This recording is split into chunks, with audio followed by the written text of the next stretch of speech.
Hola mga kapatid, sobrang okay raw ha sina Christine Reyes at Marco Gumabaw matapos sa kanilang breakup. Kinuwento naman ng aktres na non-showbiz ang kanyang dinidate ngayon. Narito po ang report.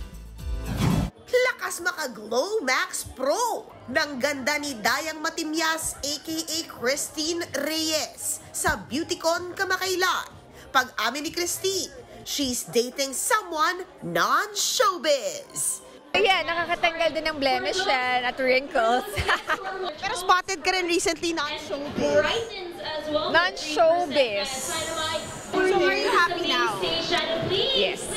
Up, pero rewind ng sandali. 2023, nang mag-date sina Christine at Marco Gumabaw at isinapubliko nila ito.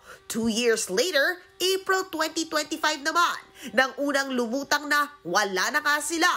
Pero nilinaw naman ni Christine na good breakup raw sila ng kanyang ex. I think just leave it to us na lang. Diba? Parang ano na namin yun. Respeto na namin yun sa isa't isa. Pero okay naman kayo, like civil? Super okay kami.